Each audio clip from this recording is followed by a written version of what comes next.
In this video, I am going to show you how to create a Gantt chart.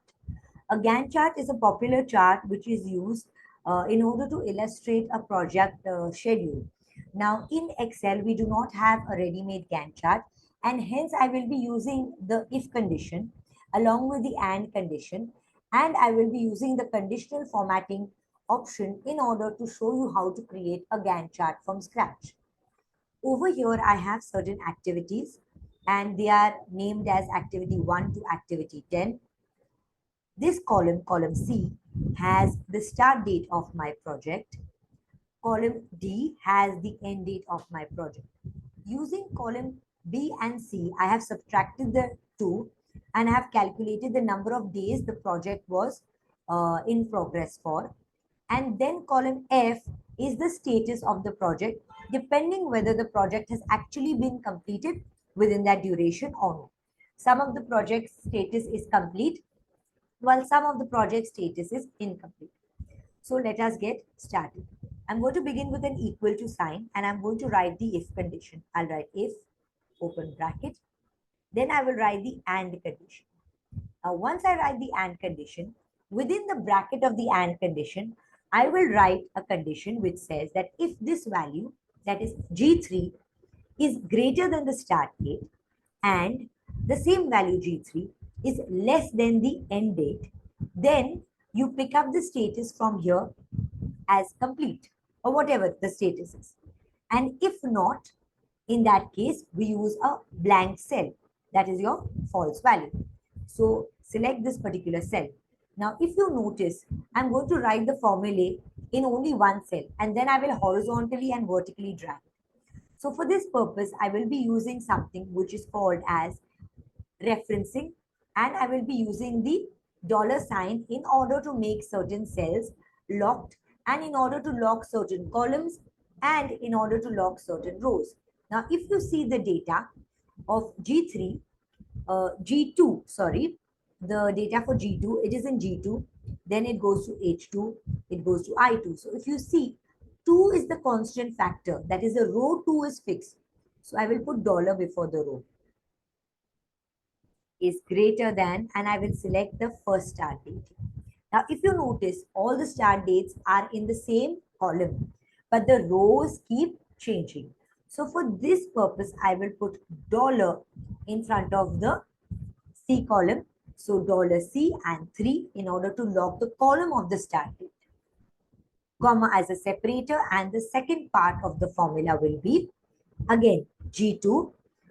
Now, since this particular row is constant, so I will use dollar in order to lock the row so that the different column entries can be considered when I horizontally drag my formula.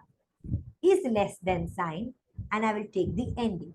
Now, if you see the end date, the rows of the end date change 3, 4, 5, 6, and so on.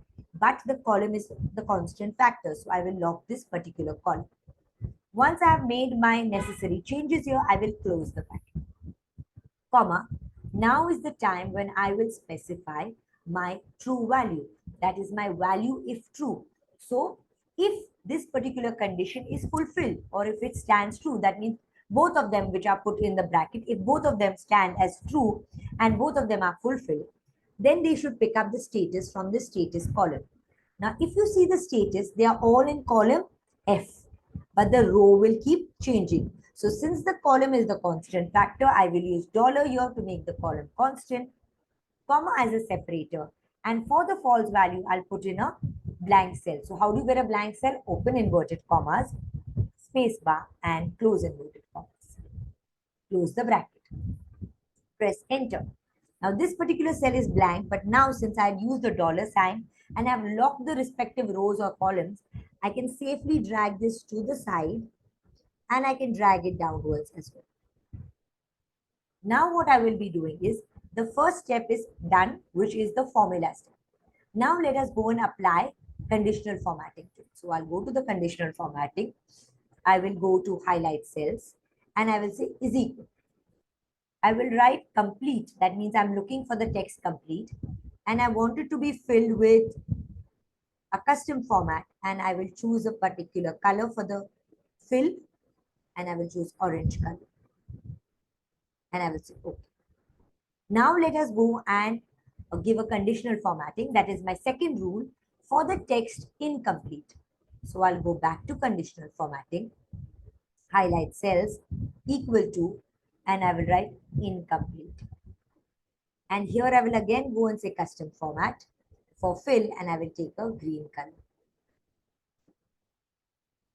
Now if you see, my step 2 is also complete successfully.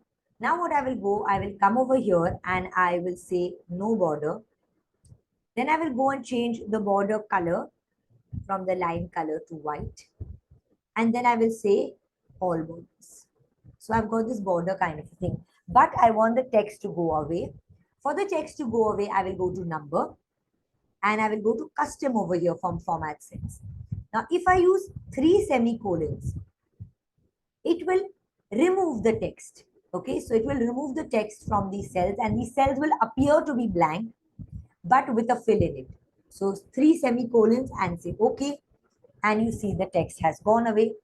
And this is your Gantt chart created from scratch using the tools which are given in MS Excel itself. Thank you so much.